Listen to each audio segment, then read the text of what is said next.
Hello everyone, welcome. आज मैं एक नई स्टोरी के साथ आपके सामने आई हूँ। आज का स्टोरी का टाइटल है life of a swan saved. Swan का मतलब होता है हंस, सेव्ड का मतलब होता है बचाना और लाइफ का मतलब होता है जीवन। पूरा मीनिंग इसका निकल कर आता है एक हंस के जीवन को बचाना। स्टोरी स्टार्ट करने से पहले मैं आपको बताती हूँ कि ये भगवान गौतम बुद्ध के जीवन से रिलेटेड है। हम सभी तो जानते हैं, बचपन में हम सभी ने पढ़ा है गौतम बुद्ध के बचपन का नाम सिद्धार्थ था। भले ही अभी हम भूल गए हों, बट बचपन में हमने पढ़ा था। तो चलिए, और स्टोरी के एंड होते होते तक आप ये भी समझ जाएंगे कि मैं किस स्टोरी की बात कर रही हूँ, क्योंकि हम सभी ने अपने लाइफ में इस स्टोरी को एक ना एक बार जरूर पढ़ा है। तो चलिए स्टोरी को स्टार्ट करते हैं। टाइटल है life of a swan saved, मतलब एक हंस के जीवन को सेव किया गया है, उसकी एक स्टोरी है। चलिए स्टोरी को स्टार्ट करते हैं। As time passed by, as का मतलब होता है जैसे, टाइम का मतलब होता है समय, पास्ट बाई का मतलब बीतता गया, जैसे समय बीतता गया। प्रिंस सिद्धार्थ, प्रिंस का मतलब होता है राजकुमार, सिद्धार्थ यानी यहाँ पर गौतम बुद्ध की बात कही जा रही है। राजकुमार Siddhartha grew up, grow up का सेकेंड फॉर्म होता है ग्रू अप, मतलब राजकुमार सिद्धार्थ बड़े हो गए। समय बीतता गया और राजकुमार सिद्धार्थ बड़े हो गए। Full stop. He was very kind, he का मतलब वह, जो कि यहाँ पर गौतम बुद्ध के लिए यूज किया गया है। ही वॉज वेरी काइंड, काइंड का मतलब होता है दयालु, वो बहुत ही दयालु थे। स्वीट स्पीकिंग, साथ ही साथ मीठा बोलते थे। एंड जेनेरियस, जेनेरियस का मतलब होता है दरिया दिल, मतलब उनका दिल बहुत ही अच्छा था। देवदत्ता वॉज सिद्धार्थ कजन, देवदत्ता जो कि सिद्धार्थ के क्या थे, कजन थे। कजन का मतलब होता है चचेरा भाई। देवदत्ता जो थे वो सिद्धार्थ मतलब गौतम बुद्ध के चचेरे भाई थे। अनलाइक सिद्धार्थ, अनलाइक का मतलब होता है जस्ट अपोजिट, या फिर आप हिंदी में बोल सकते हैं उल्टा। लाइक का मतलब होता है जैसे कि, और अनलाइक का मतलब होता है ठीक उसका उल्टा। मतलब सिद्धार्थ के जस्ट उल्टा कौन था, देवदत्ता। मतलब सिद्धार्थ क्या क्या थे, काइंड थे, स्वीट स्पीकिंग थे, एंड साथ ही साथ जेनेरियस थे। बट जो देवदत्ता थे उनको देखते हैं वो क्या क्या थे। देवदत्ता वॉज र्यूड, र्यूड का मतलब होता है अभद्र, जो कि किसी से अच्छे से बात नहीं करते थे। क्रूएल का मतलब होता है निर्दयी, मतलब बहुत ही निर्दयी थे।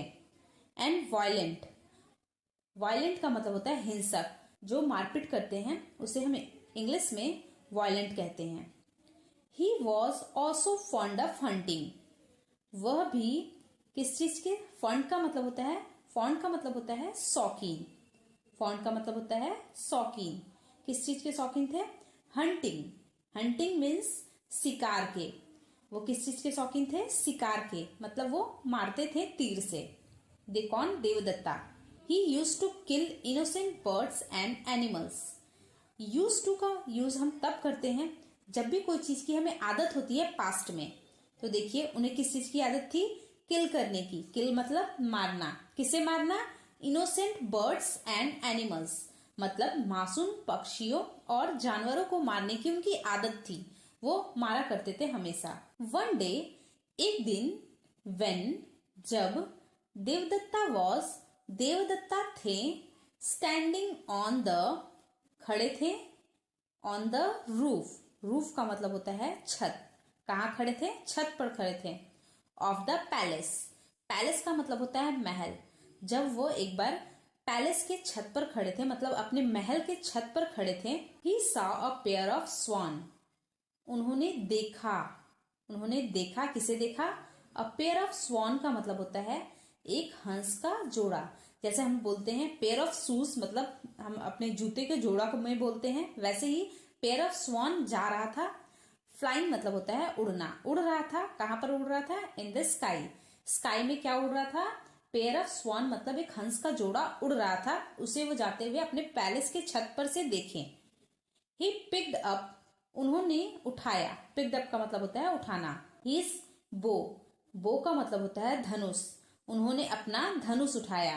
एंड, और शॉट एन एरो, और अपने तीर को, एरो का मतलब होता है तीर, तीर को, शॉट, शॉट का मतलब होता है निशाना लगाना, तीर का निशाना लगाया, एम किया, निशाना लगाया। डेम का मतलब होता है जो पेयर था ऑफ श्वान उनके ऊपर निशाना लगाया। देम उन दोनों के लिए यूज किया गया है। अनफॉर्चुनेटली, दुर्भाग्यवश। फॉर्चुनेटली का मतलब होता है सौभाग्य, अनफॉर्चुनेटली का मतलब होता है दुर्भाग्य। वन ऑफ द स्वान, उन दोनों स्वान में से एक स्वान वॉज था hit by the arrow, arrow से हिट हो गया था, मतलब एरो जाकर उनमें लग गई थी। किसमें लग गई थी? एक स्वान में जाकर लग गई थी, एक हंस में जाकर लग गई थी। And fail in the garden, कहा फेल इन मतलब होता है गिरना, कहां पर गिरा था? गार्डन में गिरा था। इट वॉज इंजर्ड, ये जो था इंजर्ड का मतलब होता है जख्मी होना या फिर घायल होना।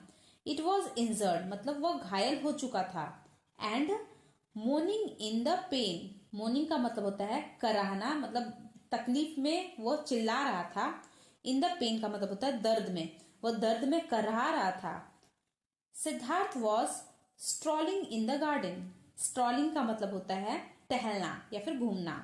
स्ट्रॉलिंग का मतलब होता है टहलना या फिर घूमना। इन द गार्डन मतलब होता है अपने बगीचे में वो टहल रहे थे, घूम रहे थे। देखिए यहाँ पर ये सेंटेंस जो है वॉज वेयर के साथ वर्ब का फोर्थ फॉर्म लगाया गया है, मतलब ये पास्ट कंटिन्यूअस टेंस है। ही saw द इंजर्ड स्वान, सी का मतलब होता है देखना और साव होता है सी का सेकेंड फॉर्म। तो उन्होंने देखा, क्या देखा? द इंजर्ड स्वान, इंजर्ड मतलब होता है घायल, स्वान मतलब होता है हंस। तो उन्होंने क्या देखा? एक घायल हंस को देखा।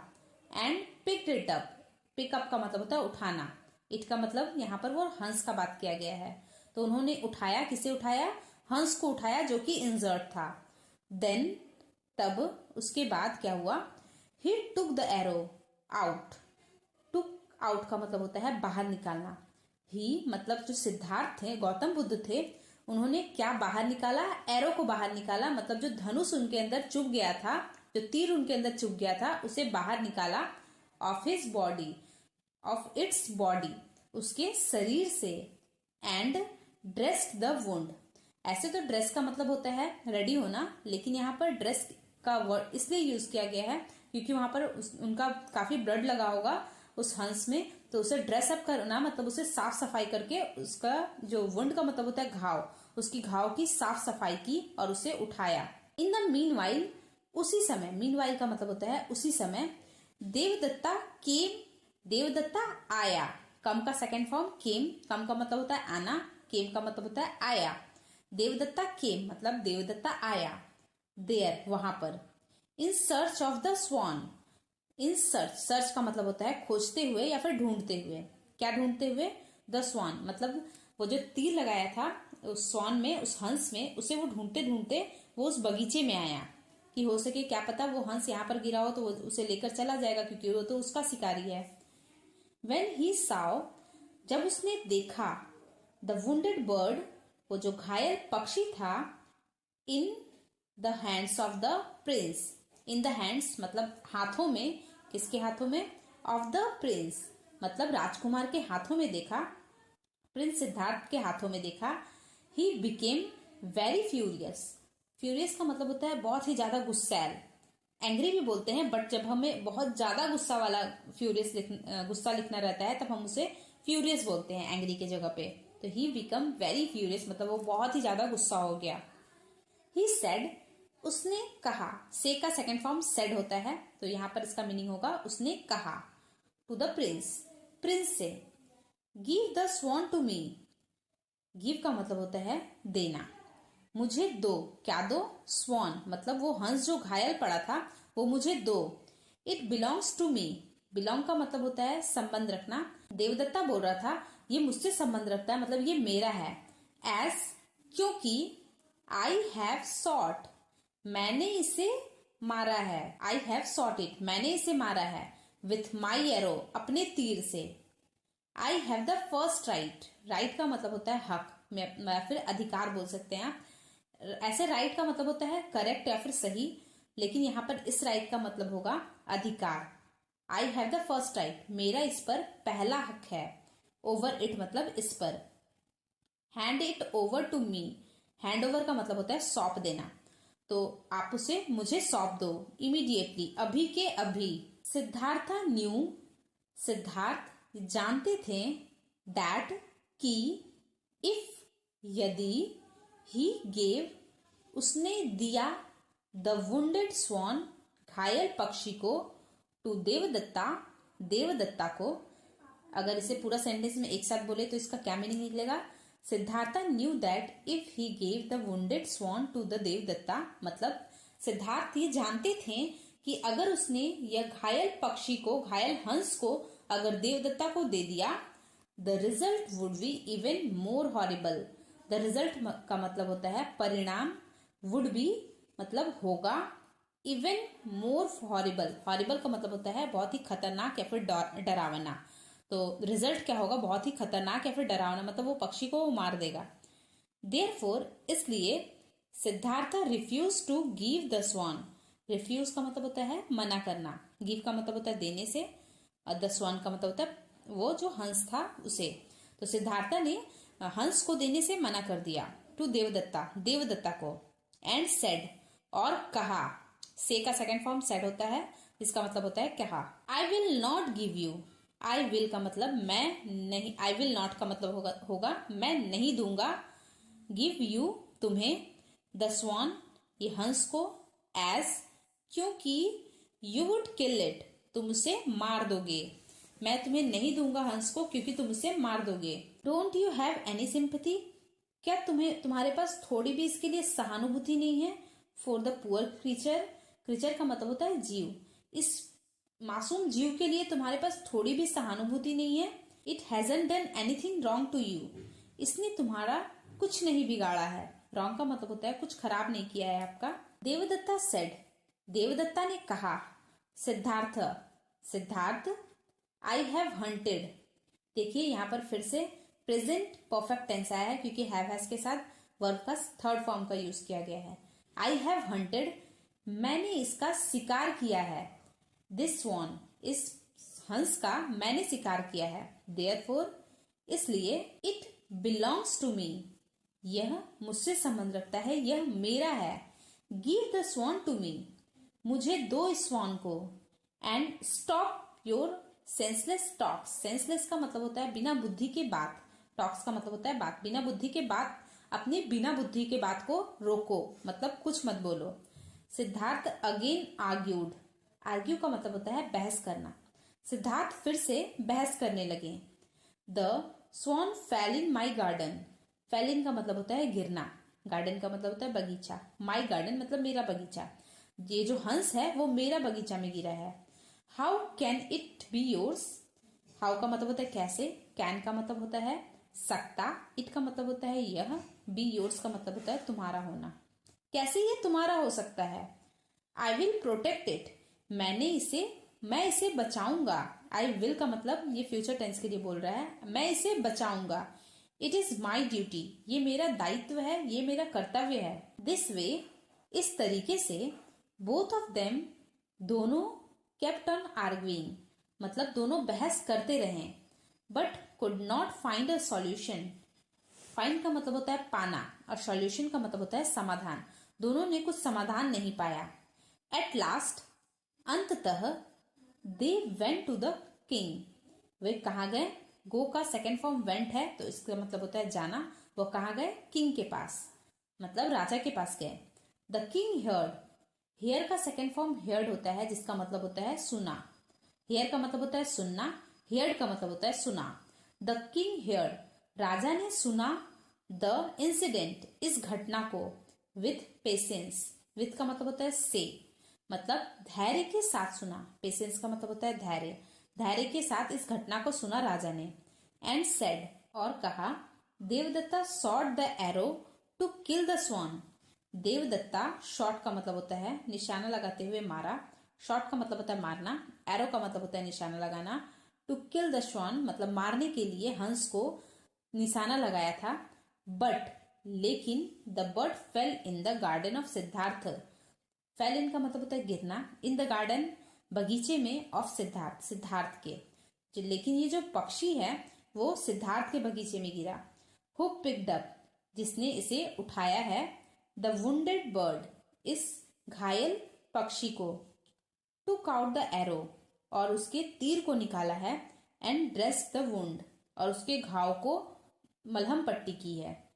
ड्रेस का मतलब होता है यहाँ पर मलहम पट्टी करना। दिस वे, इस तरीके से, Siddharth save the life of the bird. Save का मतलब होता है बचाना, the life of the bird मतलब पक्षी की जान को, पक्षी के जीवन को। इस तरीके से सिद्धार्थ ने उस पक्षी के जीवन को बचाया है। एंड हेंस, इसीलिए the swan belongs to Siddhartha. ये जो हंस है वो बिलोंग करता है किससे? सिद्धार्थ से। ये राजा ने कहा। It is a universal truth. यह एक, यूनिवर्सल का मतलब होता है सर्वभाविक सत्य, मतलब जो कभी बदला नहीं जा सकता। ये यूनिवर्सल ट्रूथ है। It is a universal truth. यह एक सर्वभाविक सत्य है, इसे कभी बदला नहीं जा सकता। क्या नहीं बदला जा सकता? दैट, कि द पर्सन, जो व्यक्ति, हु, जो, सेव लाइफ, जीवन बचाता है, हैज अ राइट, उसका हक होता है, ओवर इट, उसके ऊपर, देन, ना कि द पर्सन हु किल्स, जो पर्सन मारता है उसका। मतलब कहने का मतलब ये है, जो पर्सन किसी भी चीज का जीवन बचाता है उसका हक उस पर ज्यादा होता है, ना कि उस व्यक्ति के जो उसे मारता है। सो इसलिए the prince Siddhartha has the right over the swan. इसलिए द प्रिंस सिद्धार्थ मतलब राजकुमार सिद्धार्थ हैज अ राइट, का हक है, का अधिकार है, ओवर द स्वान, इस हंस के ऊपर। The judgement of the king was appreciated by all. Judgement of the king मतलब जजमेंट का मतलब होता है फैसला, ऑफ द किंग मतलब राजा के फैसले आए थे, पसंद आए थे। किसे? एप्रिसिएट का मतलब होता है सराहना या फिर पसंद आना। एप्रिसिएट किया गया था, सराहा गया था, किसके द्वारा? सभी के द्वारा। सभी राजा के जजमेंट को सुन के काफी खुश थे। Siddharth was very happy. Siddharth बहुत ही खुश थे। टू हियर, सुनकर, the verdict of the king. Verdict का मतलब होता है फैसला। जजमेंट का मतलब भी फैसला होता है, वर्डिक्ट का मतलब भी फैसला होता है, और डिसीजन का मतलब भी फैसला होता है। तीनों का मतलब फैसला ही होता है। वर्डिक्ट ऑफ द किंग मतलब राजा के फैसलों को सुनकर काफी हैप्पी हुआ था। कौन? सिद्धार्थ, मतलब भगवान गौतम बुद्ध। ही बॉउड बिफोर द किंग। बॉउड का मतलब होता है झुककर प्रणाम करना। वो झुककर प्रणाम किए थे किसके सामने? किंग के सामने। बिफोर का मतलब होता है के सामने। द किंग मतलब राजा के सामने झुककर प्रणाम किया उन्होंने। एंड वेंट अवे और चले गए।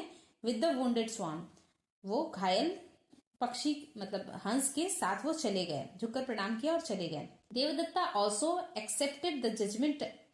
देवदत्ता जो थे उन्होंने भी ये जो जजमेंट था, ये जो फैसला था, उसे एक्सेप्ट किया, स्वीकार किया।